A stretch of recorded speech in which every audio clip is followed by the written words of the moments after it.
Hello, everyone, and welcome back to the best podcast out there. Yes. I mean, I don't know, with your hosts, myself, Jackie. And Sana. Welcome. Episode 15. Episode 15. We're not 14. I have to keep reminding you guys, we're 15. Remember, everyone, we skipped 13. 13 was... This is the last reminder I'm giving you. Yeah. Pay attention. Keep up. No, episode 15. Welcome. So to kick things off, we really have to kind of talk about, well, I guess first we'll do weekend recap. Okay, let's do weekend recap. recap. We'll do weekend recap. So what did you get up to this weekend? So I met up with a friend on Friday night. We had dinner. I haven't seen her in a few, since before I went to Italy. Nice day. Really chill, just had dinner, nothing crazy. Saturday, I took Anisha out for her birthday. Oh, that's right. Yes, so we just went to Elefante and just love Elefante. You know, I love Elefante. We let the night take us where the night took us. I love those nights. Those are the best nights, though. Yeah, and then Sunday, very low key. I wasn't feeling super well. I may sound a little stuffy, but so I just chilled, and now I'm prepping to leave in a few days to go to Tulum. That's so exciting. So I'm trying to get myself together. I'm this cold or whatever is going on needs to go. Everybody I know is I'm sick or I have a cough. I have literally everybody. Yeah. Including myself. Yeah. No, something's going around, not just COVID, because as many people might have forgotten, other things exist besides COVID. So a normal cold or a flu. Yeah. Sinus infections, allergies. Yes. So no, something's going around. I don't know. I felt weird yesterday as well. On Sunday, really did not do anything. I watched the entire first season of Yellowstone. It's been on my to-do list, as it were. But yeah, I had a good weekend too. Friday, I can't really remember Friday. I don't think I really did much. And then Saturday went out with a friend of mine, Stacy. We went to some art galleries. She follows some really cool artists, and that's that looked really cool. Yeah, it's very much a passion of hers. So we went to some really cool showings. We went to one, the artist, kind of his artistry name is Plastic Jesus. I love that. Which was great. And his showing was super cool. He does social commentary art. So give him a follow. It's very interesting.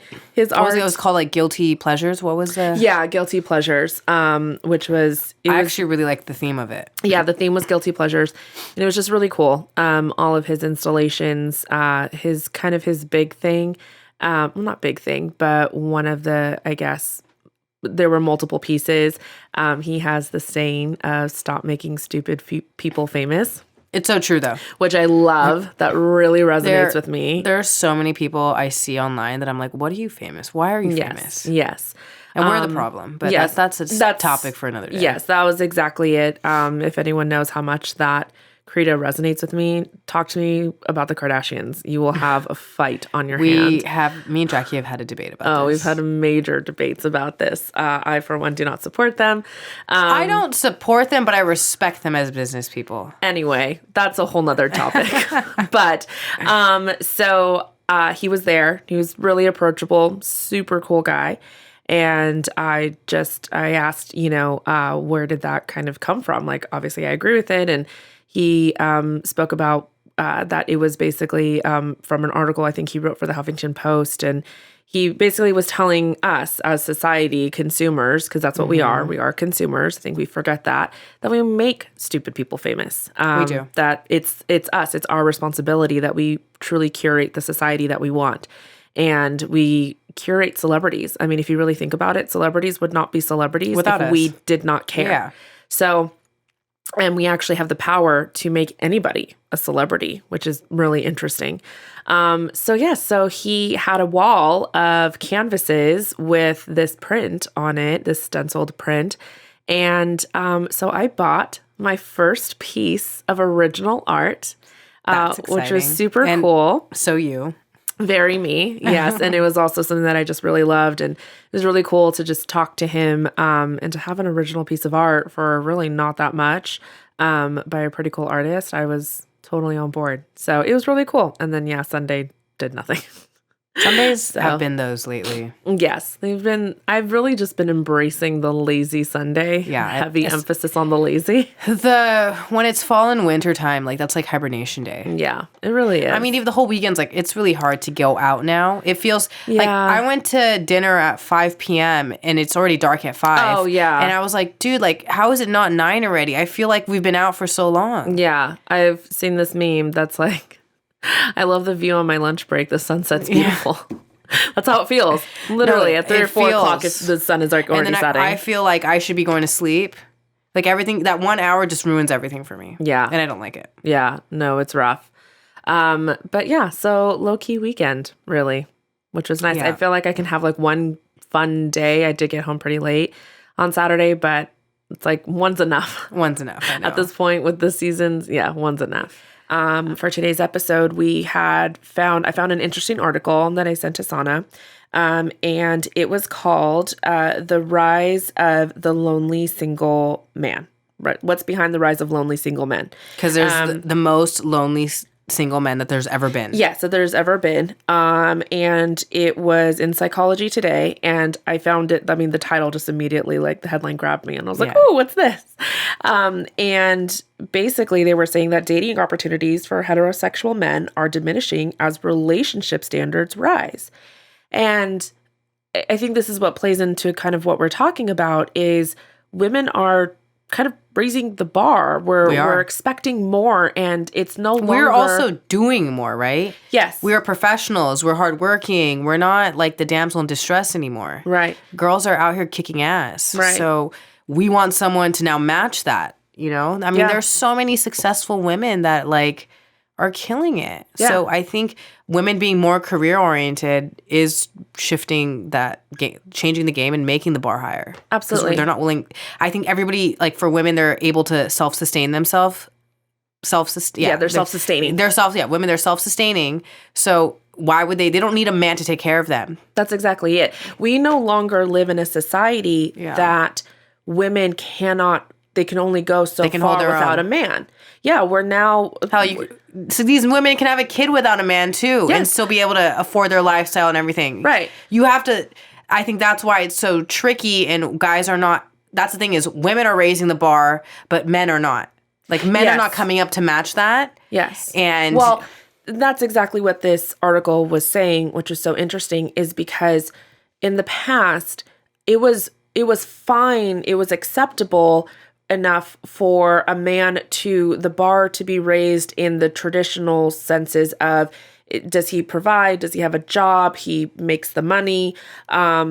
He, is a decent guy, right? He treats you well and, he loves you, all that different stuff. He wants a family. Like, that was enough. But now, because again, I think even in our parents' generation, like I know my mom got married very, very young and, practically a baby. She was 20. Could you imagine getting married at 20? And then had a kid at 21. Jesus. Yeah. And God bless Susan. And but it was enough for her that he, was a provider. He was a protector. He had passion and drive, as far, again, in the traditional sense, to make a home and a family for her. But now women can do that themselves. They no longer need a man's income. I don't need you to be with me. I would like you to be with me. I want to build a life with you. And I'm, again, I have my own, I can take myself to dinner. I can provide for myself, like you just said. So now the standard that we're trying to hold men to is in different categories. It's in emotional availability, intimacy, romance, communication, just that maturity. Whereas before, you're so right. Before it was, men didn't have are you a provider? Yes. Are you a provider? Great. Done. I'll marry you. That is. And now it's like, well, I don't need your paycheck. I already bring that in myself. There's probably some women that even make more than men. So I don't need that, but I would like a relationship with you, but you're going to have to bring this now, or you're going to have to, have this, meet this expectation, which men are not. So that's exactly what this article is saying of why now that's basically contributing to the rise of lonely single men. And they had a really interesting statistic that 62% of users on dating apps are men. Like, no, that's very interesting. Wild. And that article also stated that because there's more men than women on there, that women are able to be as picky as they want. Oh yeah. Which, I mean, I'm kind of out of the dating scene right now as I'm on my healing journey. But you've seen that, you know. I'm not on it, so. Well, you're not necessarily on the apps, but you are kind of in the dating scene. You're more in it than I am, I will say. I think at this point. I am just like a free soul these days. Free agent. I'm a free agent. Like if someone saw my phone, they'd be like, dude, you're so boring. There's like nothing exciting in here. You hang out with yourself all day. Yeah. Yeah. I work in chill. Like that meme that's like, who's making you smile? It's like me. Literally me. I'm not someone who needs someone to be texting me all day. So I'm not like, oh my God, no man's texting me. I'm like, it's fine. Yeah. I don't have time. I'm in more of the phase of I don't have time to entertain meaningless conversations. If I'm not interested in you, like, do I really have time to text you all day? Or just like, I'm not here to entertain you. I'm not here to entertain you. Like, I'm not in your entertainment. I'm not here to, like a little circus dance clown. monkey, you know? Like that's, I'm not here for that. But it was just a very interesting article how they were just saying that, with so many options, it's not surprising that women are increasingly selective. And, you know, that basically the author has done like live TikToks and has said that that women prefer men who are emotionally available, who are good communicators, and who share their values. And values is a big one. But the problem is that this is a skills deficit. So it's really funny because when I was in DC, my friend had, I think I mentioned this last episode, how she was like, do you know what Hinge is? Yeah. And then out from that question, I was just kind of explaining things, and her husband asked me, he was like, so what's really like wrong with like dating right now? Why is everybody having a hard time? Yeah, why is everyone having such a hard time? Because they've been out of it. And it was really hard for me to define. I was kind of stumbling over my words, and I was like, well, like men really aren't men anymore, and there's a lot of immaturity out there. And I think men would agree too from certain women. I just said it's just really hard for somebody who's serious, man or woman. It's hard when you're serious and you're wanting an honest adult relationship with people who have dealt with their shit, you know, have dealt with their trauma, emotionally aware, intelligent, available, all this different stuff. But it was just hard for me. And so I really like this article, how it's a skills deficit. It really is. No, I think this article states it perfectly. That because back in the day, women were looking for a provider. Now we're able to provide for ourselves. So yeah, the wants of what we're looking for in a partner are different. Yeah. And they're not matching that. Yeah, they're saying that that the problem is that women have less patience for the skills deficit. Like, so for the poor communication, for the emotional unavailability or lack of connection, we just have less patience. I agree on that. For it. I know I do. I think that's what I'm always telling you. Like, you're just so immature, right? Or just, you haven't, I know with the situationship, one of the main things, I mean, there's a lot, but one of the main things is he refuses to deal with his trauma. Yeah. And he's got like some major trauma from childhood, and he refuses to deal with it. And I do not see a world in which he would ever go to therapy. And that's something even for men in general. Just going to therapy is like it's such a taboo, really. But that's the problem though, is that it's not encouraged. So these men they think that it's enough that they have a good job. They think it's enough that they're tall. Yeah.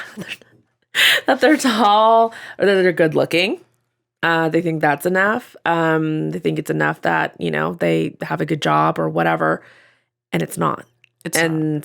They're not understanding that. And then even when they are presented with the information, they're like, okay, well, I'm not going to do that though. No, 100%. Well, I'm not going to do that. It's not, they don't see it as a priority. They don't want to do it. Mm-hmm. I think the article says something like that. Yeah, that they're not prioritizing those skills. And that's why you're seeing an increase of single, lonely men because they're refusing to do it. And it also does make a valid point that we're still not encouraging young men, boys are still not being raised, I guess, even with the option, of learning about their emotions and learning how to regulate or the emotional intelligence, like how women are raised very, very, very differently. And I remember reading a book and the author was saying that that's actually why women are the stronger sex, is because they actually know how to deal with their emotions and they know how to communicate and they know how to express their emotions, and they're encouraged to cry and feel, and young boys are still not raised that way. So if you have a boy, raise them that way. Encourage them. That's one of my biggest pet peeves, to be honest, is when I hear someone telling just any young child, but specifically a little boy, not to cry. Yeah, men don't cry. Yeah, men don't cry. That is the most toxic shit. I agree. You could be putting into a young kid's head, that men don't cry. We don't express Boys emotions. don't cry. Yeah, you can't express an emotion. It makes you look weak. Kidding me? No. Then you wonder why your kid has an aggression problem. No, I agree. That is the worst thing that they have no society outlet? has created. It's awful. It's absolutely horrid. And so I think that there is kind of a change, with our generation. I think so. Starting to have children. I think we're seeing kind of the rise of gentle parenting, that it's not so much about corporal punishment. Corporal punishment. I mean, I was beat. I was too. We're from Brown families, so that's very different. I will say that the way that I was spanked growing up, the way that it was done was, because Javier, it was very diplomatic. We'll go into that at a different time. But no, so I mean, you can still believe in corporal punishment or not, but it's no longer just yelling at your kid just for the fuck of it. It's no longer telling them because I said so. That's one of the worst things you could tell your kid, because that just fosters rebellion. It's taking time explaining things to them. Yes, again, they're trying to explain things, or they're trying to acknowledge. Again, my friend Raisa in DC, one of the best things I think that she does as a mother is, and she has 3 boys, is when they are very frustrated and they're crying or they're getting really fussy about something, is she tells them, I know it's frustrating. She acknowledges it. Yeah. She acknowledges their frustration. She acknowledges that it is hard. And she even says, I know, she goes, I know, kiddo, sometimes it's hard to be a kid, huh? And it is. It really is. And I just think that that's so good. I absolutely applaud her for that, because God, that would have helped so much. No, I agree. Hearing that. I agree with you. I think our generation is they're raising their kids very differently. They are. In a positive way. Yeah, in a positive way. So, but this is really interesting, though, that it just talks about how men just don't see this as a priority. They don't see the emotional, they don't understand the benefits, I guess, of when you are dealing with trauma, or, having that emotional intelligence, the emotional maturity, learning how to communicate, learning about yourself. They don't see the benefit. I'm not surprised, because it's been showing, right? Yeah. I think this article just laid it out really nicely. Mm-hmm. But it makes sense, because look at the scene. Very true. I mean, that's exactly why I described it that way. To my friends, when they were like, what exactly is wrong? And I was like, I think it's a shorter list to tell you what isn't. Yeah, everything's wrong. Yeah, and I told them it's a dumpster fire. It really is. But on the flip side. Yeah, which is funny, because what I sent you is kind of the opposite of this viewpoint. Yes, which was really interesting. As well. Yeah, because again, we had that article saying this is what women want. This is what we are, these are our expectations now. These are our standards. And it's no longer enough that you have a great job. Like we want, all of the other, stuff. And again, these skills, right? And men aren't doing it. And this is why you all are alone. And this is why you, or make up 62% of the dating apps. Yeah. And then this meme was like commenting on, or this, I guess, Instagram post was commenting on this meme that said down, like DTF. Yeah. And it said down to find a relationship with someone who is therapized, self-aware, communicative, sexually liberated, health conscious, genuinely looking for a long-term, meaningful, and loving relationship. Sounds like something I wrote. That sounds like my dating profile. Yeah, that sounds like like a Hinge prompt. Yeah. And the opening line of the post, he said, "This is a joke. It's unrealistic." Which is true to an extent. But that's what's so interesting is that now, really, like as women, or just even people who are serious, but obviously from our perspective as women, do we need to lower our expectations? I think the key piece of that, though, is when you continue reading on, it does say that you need to be with someone who's wanting the growth, who is that changes everything. Right. But that's, I think, kind of the hardest part is we're meeting these, I know I've met men who, they're great. Like they really could be like truly great. And they actually would be someone that I would consider having a long-term relationship with, committed relationship, but they refuse to grow. And I think that's the problem, is that that's the hardest part, is finding someone who's even open to that, and a man that's open to that. Because again, they're not encouraged to do anything like, in that realm. So it's just like, okay, maybe, is it unrealistic? I think certain things, like everybody knows you're not going to get 100% of everything you want. Right. You have to choose what's important and what's not. What are the big no-nos? But I do think, I understand what the article is saying, that you do need to find someone who, like, basically work together to teach them these things, but you need to find someone who's willing to grow. So, but that's the thing, is that, do you want to be, I don't know, I guess that's what I struggle with, is do I want to be the person that is helping this person grow? No. Okay, I say this in a... It depends what I'm helping them grow with. Certain things I will. But I'm not also going to be someone's like you can't have mom, and also I can't have you starting with zero skills.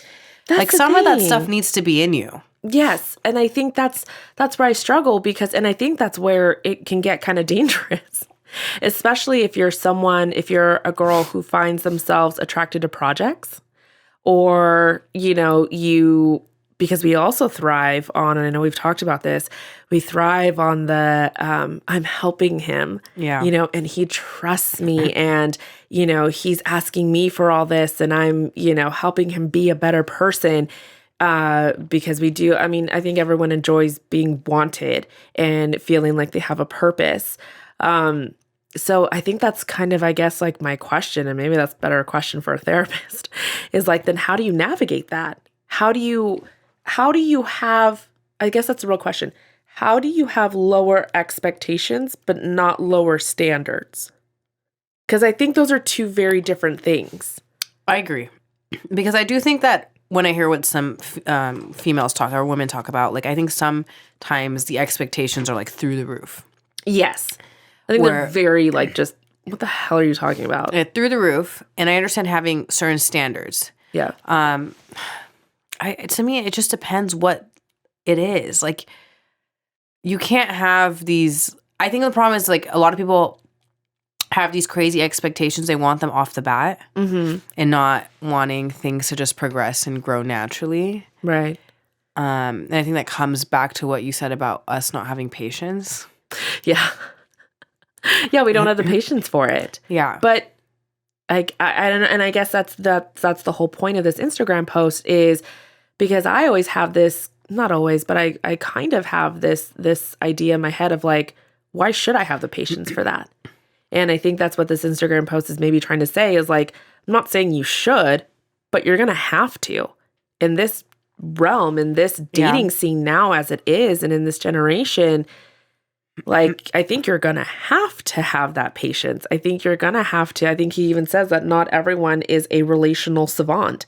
Like they may not know. So I guess that's how you maybe go about it now. I understand what the post is saying. I really do. And I agree with some of the things it's saying. Yeah. But I think it just depends where you're at in life. Like, I think if I was in my 20s and we were growing together, right, we're all on this, like, it's different. But I think in your 30s, like, it's not that cute to, like, it's hard. Have these guys just not know how to do common things. Yeah. Well, I think that's... Like, you can't really teach someone how to be romantic. You can't, like, teach someone to... I mean, you can to an extent, but... I think some guys have it in them and some don't. Yeah, I think that's the hard part, is I think then I guess you have to decide what you're willing to compromise on. Yeah, I mean, like, for example, I'm not going to waste my time trying to grow with someone who's emotionally unavailable. Yeah. That's like beating a dead horse for me. Like, but I guess that's maybe kind of the point of the post, is kind of like, okay, well, if they have all of these other things, but maybe they're not emotionally available. But that's like, a big one. See, to me, I think that's kind of like number one. Like, if you're not emotionally available, I don't like, care nothing if you have, else matters, really. I don't care if you have everything. Like, what do we have if you're not emotionally available? We're not, like, we're not connected. Yeah. Well, because, again, like, you could be very communicative. You could be very mature. You could, I guess even have emotional intelligence. But if you're not emotionally available, then, like... We have nothing. Which maybe, again, the post isn't necessary, because it doesn't really mention that. It doesn't mention. And I agree with the post, and there are certain things that you can grow with a partner, and not have these crazy. Because I think everyone's like, you need to fit this mold, and people are not going to fit the mold. Yeah, and the more we see in the dating scene, especially with women, or it's like, I need this, this, and this. Yeah. And and certain things you don't. Certain things you can grow with a partner. Yeah. But you just have to figure out what those are for you. Yeah, and he even says, I'm not suggesting you settle for an ass. No. I'm not, he's saying, like, I'm not suggesting that you do that. But, I mean, I don't know. I can understand his point. I struggle with it, but I understand. Basically, he's saying, like, you're going to have to be a little bit more realistic. In the dating scene right now, which this article... previous that we talked about already proved that they have a skills deficit, starting from the way that they were raised. So if we know that, we have to understand that we're not going to be around men, and we're not going to really have a solid, like, pick of men who know how to do these things.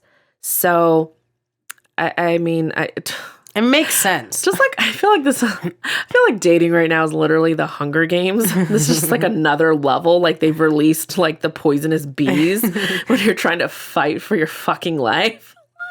No, but it makes sense, but it makes sense. It's just it's a hard pill for me to swallow. I'll be very honest. We might have spoken about this in other episodes, but it's like one of the things too that women, I feel, are guilty of is that we want a lot of things in men that we are not offering ourselves. Like, we're not also offering to them. So you can't have this huge list of, I need a guy to do this, this, this, and this, but not doing it yourself. Right. So you also need to be emotionally available. You also need to be communicative. Yeah. You also need to have that emotional intelligence. You also need to be therapized. Yeah. You also need to, be genuine and genuinely looking for a long-term relationship as well. Because there are women out there that get into and I think there's even... I would say even dating coaches that are like, oh, you gotta have your rotation. You got, and it's like, I don't know if I necessarily agree with that one, but they're saying that's the only way that you can, like, date. And I don't know. There's there's so much information out there. And this is just kind of like another piece, but this was just really interesting because it's just, he says most people, like most people are relationally unskilled. Challenged. Yeah. And most people will learn these skills while in a relationship. And I think honestly, back to my situationship with the pilot, is that's probably the main thing, is that he's not therapized. Yeah. And I do agree that most people will learn it in a relationship. And again, I don't know. In my 20s, I'm all for it. But if I'm talking to like a 35-year-old guy, it's I don't know how to not have those expectations from a guy at that age. I think that's the same boat I'm in. I don't know how to lower the expectation. I don't know how to, I guess, if from my perspective, be okay with a man who doesn't kind of have these. And somebody can be like, well, bitch, you were in a situationship for 5 years, so clearly you can find a way. But honestly, that's kind of almost what makes me think about the situationship. It's like, okay, he's not therapized. I guess maybe then you have to think about it from a perspective of, is this kind of like a deal breaker, right? Because like how much is this impacting your ability to have a relationship with this person? Now, that was not the only thing. The main thing is he was choosing not to have a relationship with me. Or anybody. So first step, they've got to want to have a relationship with you, everyone. A little tip from me to you. But I guess maybe that's how you have to see it too. And it's like, okay, maybe they don't know, like, okay, like romance, for example, they don't know how to be romantic. Is that a deal breaker? Is that impacting the relationship, No, I to think, an extent where you're like, I can't be in this? No, I don't think it'd be a deal breaker. Or is it just, I'm gonna have to explain the concept of romance, and I'm going to have to basically teach this person what I find romantic. Yeah. So maybe that's something fair. Yeah, which that's not terrible. I think again, just being older, I'm 36. So now, for me, dating someone who's 36, 37, I'm just kind of like, the hell? How do you not know this? Yeah. No, it's true. But now with this new... These are very interesting perspectives. They are. Food for thought. Very much food for thought. It's just difficult. I think it's just difficult to wrap our head around, but that I think is the key. He's not saying to settle. He's not saying to lower your standards. He's just saying, look, this is what you have to work with. So you're going to... Maybe it's like you're going to have to go into it expecting this person to maybe be at like a 75% or 80, not at a 90 I or think higher. He's saying this is not a Hallmark movie. You mean I can't be on my way to go visit the family that I don't connect with, and then my car breaks down in the cutest Christmas town ever, and then the guy who pulls over to help me fix my flat tire, but I'm an independent woman and I reject him. He also like owns the town and is super rich, and I didn't know this. No, we can't. You mean that's not real? It's not. How depressing. But I think that's what he's saying. It's not a fairy tale. It can't be, just even like watching Indian matchmaking, right? Some of these girls are like, I need this, and this. And it's like, okay, we need to be a little more realistic. You can't just build a person. Yeah. But again, I think it is really good food for thought. If you are in the dating scene, that it's like expecting to find like the most perfect piece of fruit when like there's all of them have imperfection, and I don't know, but it's hard because it's like I don't know if I'm necessarily wanting perfect, but maybe we are, right? Like maybe what we say is just a standard is really just completely unrealistic. It's just it could be like, no, it's a fantasy, man. Like, I mean, I think social media and movies and all of that have really influenced us, right? Yeah. Because everybody just looks like they're having this perfect life. Yeah. And you're like, look what this this couple is doing or what their partner did for them. And no one realizes I know mentally it's like it's a highlight of their life, but still you see that and you're like, I think naturally it just makes your standards become a little unrealistic. Yeah, I think so. Because you only see the ups of people, of other relationships. You don't see very many downs. So then when you're in a relationship that has downs, you're like comparing it to that. You're comparing it to that. I didn't sign up for this. Yeah. Yeah, no, that's true too. But yeah, good. I think you put it well. Good food for thought. To me, it's just like, shit, another thing we got to deal with out here? I don't know if there's another thing we got to deal with. I think they just explained what is going on. I think their explanation makes sense. Yeah, maybe it's kind of like, this is why it is the way it is. Yeah, or the dating world is a dumpster fire. So here's how you can navigate it. Yeah. Like, here's how you could actually find a diamond in the rough. But you're going to have to put in some work into it. Mm-hmm. And especially if you're the one who's maybe have done work on themselves and, has held themselves to some pretty high standards and you've learned how to communicate, you've, gone to therapy, you've dealt with your trauma, even the love languages and understanding your personality type, like you've really put in the work yourself. You might have to be the person that teaches your partner. And I think it's kind of saying it's not even about like, are you okay with it? It's kind of like, you're going to have to be. Yeah. Because that's truly the reality. And maybe that's why, because again, going back, I was just telling my friends, it's just really hard to find a quality person. It really, really is. And maybe that's the problem. It's like, well, the quality that you want is just unrealistic. It's, I don't know, champagne tastes on a beer budget. I think that's why it's food for thought. It's like, well, let me go back and reevaluate everything now. Yeah, no, back to the drawing board. Back to the drawing board. Maybe I've been going about this the wrong way. Maybe I'm going about this the entire Maybe we've all been going way. about this the wrong way. Really, truly. So yeah, this is really just really interesting perspectives. Yeah. Slightly, insightful. Very insightful, to be honest. And yeah, I mean, ladies, if you're out there in the dating scene, we really have to rethink this whole thing. We gotta reevaluate. And yeah, but now we just really have to be open and okay to teaching our possible partners some stuff, but also still having that standard of, okay, I'll show you and I'll teach you and I will communicate and, but if they're not willing to grow and if they're not willing to actually change or, just learn from it, then you gotta dip out. Don't hang around. But God, is that tough? No, that is tough. That opens up a whole nother can of worms. But anyway, we hope this was interesting to you all. It was definitely interesting. I hope you all found it, as interesting as we did. And hopefully if you are married and you're kind of like, I've heard from a lot of people, or I have some single friends that dating is so hard. Maybe this kind of helped you understand. Shed a little bit of light onto why dating is the dumpster fire that it is. It's hard out here for a bitch. That's all I can say. Thanks for tuning in. We appreciate you all. And until next time.